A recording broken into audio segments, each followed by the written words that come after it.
Hi students, welcome to our channel. இந்த வீடியோவில் என்ன பார்க்க போகிறோம் அப்படின்னு சொல்லி பார்த்தீங்கன்னா 10th history second lesson the world between two world wars, அதாவது first world war second world war, இந்த ரெண்டு வேர்ல்டு வார் நடக்கிறதுக்கு இடையில வந்து பார்த்தீங்கன்னா நம்மளோட வேர்ல்டில் எந்த மாதிரியான இம்பார்ட்டண்ட்டான ஈவெண்ட்ஸ் எல்லாம் நடந்துச்சு, எந்தெந்த இயக்கங்கள்லாம் உருவாச்சு அப்படிங்கிறத பற்றின ஃபுல் டீட்டெயில்ஸாக இந்த வீடியோவில் நம்ம பார்க்க போகிறோம். சரிங்க, அது ஃபர்ஸ்ட் வந்து பார்த்தீங்கன்னா introduction. The First World War shattered the global capitalist system based on European imperialism. The European powers were gravely weakened by the war financially and politically. அதாவது ஃபர்ஸ்ட் வேர்ல்டு வாருக்கு அப்புறமா வந்து பார்த்தீங்கன்னா உலகத்தில் வந்து பார்த்தீங்கன்னா மிகப்பெரிய ஒரு முதலாளித்துவத்தை வந்து டெவலப் பண்ணிச்சு அப்படின்னு சொல்கிறாங்க. அது மட்டும் இல்லாமல் யூரோப்பில் இருக்கக்கூடிய கண்ட்ரிஸ் எல்லாமே, யூரோப் அப்படின்னு சொன்னால் ஜெர்மனி, இட்டாலி இதெல்லாம் இருக்கு இல்லைங்களா, அந்த கண்ட்ரிஸ் எல்லாமே ரொம்பவே ஃபினான்ஷியலாகவும் சரி பொலிட்டிக்கலாகவும் சரி ரொம்ப வீக் ஆயிடுச்சு. ஏன் அப்படின்னு சொல்லி பார்த்தீங்கன்னா ஃபர்ஸ்ட் வேர்ல்டு வாரோட எண்டுக்கு அப்புறமா ஜெர்மனி இந்த மாதிரியான கண்ட்ரிஸ், யூரோப்பியன் கண்ட்ரிஸ்க்கு மேலே எல்லாமே வந்து பார்த்தீங்கன்னா அமெரிக்கா, ரஷ்யா இந்த மாதிரியான நாடுகள் நிறைய ரூல்ஸ் அண்ட் ரெகுலேஷன்ஸை இம்ப்ளிமெண்ட் பண்ணாங்க. சோல்ஜர்ஸ் வந்துட்டு கம்மியாக இருக்கணும், அவங்க அது மட்டும் இல்லாமல் நிறைய அவங்களோட டெரிட்டரிஸை கொடுக்கணும், அங்கே இருக்கக்கூடிய ரிசோர்ஸஸ் எல்லாமே மற்ற கண்ட்ரிகள் பயன்படுத்துறதுனால அங்கே இருக்கக்கூடிய நாடுகள் எல்லாமே வந்து பார்த்தீங்கன்னா ஃபினான்ஷியலாகவும் சரி அதே மாதிரி பொலிட்டிக்கலாகவும் சரி ரொம்ப வீக்காக ஆனாங்க. சரிங்களா, அதுக்கடுத்து the conflict between the workers and the ruling classes, the control the government became intense.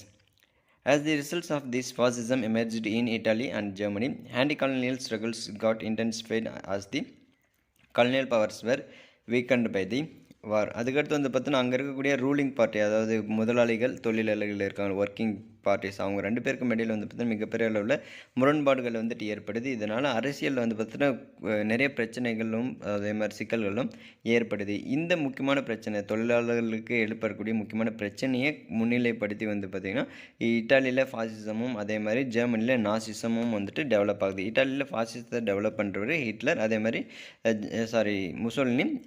ஜெர்மனியில் நாசிசத்தை வந்து டெவலப் பண்ணுறவர் ஹிட்லர். சரிங்களா, அதுதான் செகண்ட் வேர்ல்டு வார் ஏற்படுறதுக்கு முக்கியமான ஒரு காரணமாகவும் இருக்குது.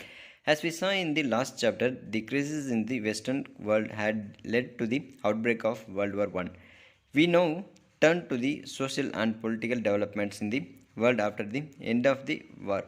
இப்போ வந்து நம்ம என்ன பண்ணுறோம் அப்படின்னு சொல்லிட்டு 1918 1918 வந்து பார்த்தீங்கன்னா ஃபர்ஸ்ட் வேர்ல்டு வார் எண்டுக்கு வந்துருச்சு. இந்த ஃபர்ஸ்ட் வேர்ல்டு வாருக்கு அப்புறமா எந்த மாதிரி இம்பார்ட்டண்ட்டான ஈவெண்ட்ஸ் எல்லாம் நடந்துச்சு அப்படிங்கிறத பற்றி இந்த லெசனில் பார்க்க போகிறோம். சரிங்களா, first the great depression. Great depression அப்படின்னு சொன்னால் பொருளாதார பெருமந்தம், மிகப்பெரிய பொருளாதார பெருமந்தம் ஏற்படுது அப்படின்னு என்னென்னு பார்ப்போம். Development in the post world war I, அதாவது வேர்ல்டு வார் ஒன்னுக்கு அப்புறமா எந்த மாதிரியான முன்னேற்றங்கள்லாம் ஏற்படுது. This first world war led to the expansions of certain industries in the hope of the war time to be bomb would continued. However, when the war came to an end, the industries that grow to meet wartime requirements had to be abandoned or modified. The situation was made worse by the political complications caused by the Treaty of Versailles, a new way of economic nationalism which expressed itself protectionism or the tariff of barriers affected the world trade. The war also placed a heavy burden of debt on every European country. அதாவது first world வார் நடந்துட்டு இருக்கும்போது நிறைய countries எல்லாம் என்ன பண்ணாங்கன்னு சொன்னால் புது companies ஆரம்பித்தாங்க. வார் நடந்துட்டு இருக்கும்போது அவங்களுக்கு நிறைய வெப்பன்ஸ் தேவைப்படுங்களா, நம்ம அவங்களுக்கு வெப்பன் சப்ளை பண்ணக்கூடிய கம்பெனி உருவாக்கணும்னு சொன்னால் நம்ம சீக்கிரமாக பணக்காரன் ஆகிடுவோம் அப்படின்னு சொல்லி நிறைய கம்பெனிஸ் வந்து பார்த்தீங்கன்னா இந்த வெப்பன்ஸ் ப்ரொடியூஸ் பண்ணக்கூடிய கம்பெனிஸை வந்துட்டு ஆரம்பிக்கிறாங்க. இதனால் திடீர்னு 1918 வேர்ல்டு வார் I வந்துட்டு முடிவுக்கு வந்ததுனால அந்த கம்பெனிஸ் கட்டினதும் சரி, அதேமாதிரி கம்பெனிஸ் வந்துட்டு வேறு ப்ராடக்ட்டை மேனுஃபேக்சர் பண்ணுறதுக்கு நிர்பந்திக்கப்படுறாங்க. அப்படி இல்லாட்டி அவங்களோட ப்ராடக்ட்ஸை வந்து பார்த்திங்கன்னா வேறு ப்ராடக்ட்ஸை வந்துட்டு மேனுஃபேக்சர் பண்ணுறதுக்கு நிர்பந்திக்கப்படுறாங்க. அப்படி இல்லாட்டி அவங்களோட கம்பெனியை க்ளோஸ் பண்ணுறதுக்கு நிர்பந்திக்கப்படுறாங்க. இதனால் வந்து பார்த்தீங்கன்னா நிறைய அன்எம்ப்ளாய்மெண்ட் ப்ராப்ளம் வந்துட்டு வருது. அது மட்டும் இல்லாமல் ட்ரீட்டி ஆஃப் வெர்சைல்ஸின் காரணமாக வந்து பார்த்தீங்கன்னா நிறைய எக்கனாமிக் பாலிசிஸை ஒரு சில நாடுகள் வந்துட்டு எடுக்க ஆரம்பிக்கிறாங்க. இதனால் வேர்ல்ட் ட்ரேட் வந்துட்டு அதிகமாக பண்ணும்போது, இம்போர்ட் பண்ணும்போது அதுக்கு டேக்ஸ் அதிகமாக வாங்குறது, இந்த மாதிரி நிறைய ப்ராப்ளம்ஸ் எல்லாம் ஏற்படுது. சரிங்களா, இதனால் அதுக்கடுத்து stock market crash in US அப்படின்னு சொன்னால் அமெரிக்காவில் இருக்கக்கூடிய ஸ்டாக் மார்க்கெட் அப்படின்னு சொல்லி கேள்விப்பட்டிருக்கீங்களா, அந்த மார்க்கெட்டில் வந்து பார்த்தா மிகப்பெரிய அளவில் வீழ்ச்சி அடையுது. ஷேர் மார்க்கெட் அப்படின்னு சொல்லுவோம் இல்லையா, அந்த ஷேர் மார்க்கெட்டை தான் ஸ்டாக் மார்க்கெட் அப்படின்னு சொல்கிறாங்க. 1929 வந்துட்டு இது ஏற்படுது. The huge crash occurred on 24 October 1929. This discouraged the investors and consumers to such an extent that more and more people began to sell their shares and dispose of their stocks. But there were no buyers. This was followed by the failure of American bankers. The American financiers were forced to recall their own funds invested in abroad. அது 1929 October 24ஆம் தேதி வந்து பார்த்தீங்கன்னா இந்த great depression வந்துட்டு ஏற்படுது, பொருளாதார பெருமந்தம். இது எதுக்காக ஏற்படுது அப்படின்னு சொல்லி பார்த்தீங்கன்னா, அங்கே இருக்கக்கூடிய அமெரிக்காவில் இருக்கக்கூடிய விவசாயிகள், அங்கே இருக்கக்கூடிய மக்கள் எல்லாருமே ஒன்று சேர்ந்து என்ன பண்ணுறாங்கன்னா, அவங்க கிட்ட இருக்கக்கூடிய மணியெல்லாம் எடுத்துகிட்டு வந்து ஷேர் மார்க்கெட்டில் போடுறாங்க. எல்லாருக்கிட்ட இருக்கக்கூடிய மணியும் ஷேர் மார்க்கெட்டில் வந்ததுனால இந்த ஷேர் மார்க்கெட் வந்துட்டு மிகப்பெரிய ஒரு லாஸில் போயிடுது. சரிங்களா? எல்லாமே வந்து பார்த்தீங்கன்னா கோடிக்கணக்கில் பணம் வச்சுருக்காங்க, ஆனால் அந்த பணத்துக்கான வேல்யூ இருக்கிறது இல்லை. சரிங்களா? இதனால் இந்த ஷேர் மார்க்கெட் லாஸ் ஆகிறதுனால என்ன ஆகுது சொல்கிறாங்க அப்படின்னு சொல்லி பார்த்தீங்கன்னா, இவங்களோட ஷேர்ஸை விற்க ஆரம்பிக்கிறாங்க.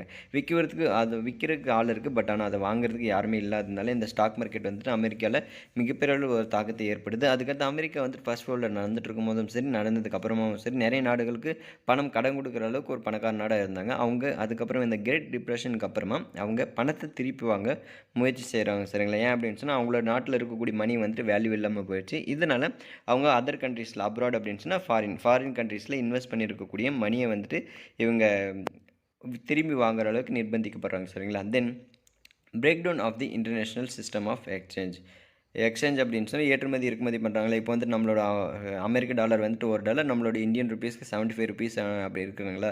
இது வந்துட்டு ஒரு ஸ்டாண்டர்டான ஒரு இம்போர்ட் எக்ஸ்போர்ட் ப்ராசஸ்க்கான ஒரு ஸ்டாண்டர்டான மெத்தட். சரிங்களா? இந்த ஸ்டாண்டர்டான மெத்தட் வந்துட்டு 1929க்கு அப்புறமா நிறைய கண்ட்ரிஸ் வந்துட்டு வித்ட்ரா பண்ணிடுறாங்க. புதுசாக ஒரு சிஸ்டம் வந்துட்டு கொண்டு வராங்க.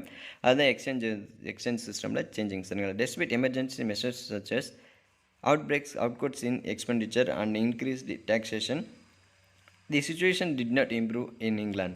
So England decided to leave the gold standard. Immediately, a great number of the countries left the gold standard. Each nation adopted policies to protectionism and devaluations of currency. Devaluations forced credits to stop lending. This led to the worldwide credit contractions.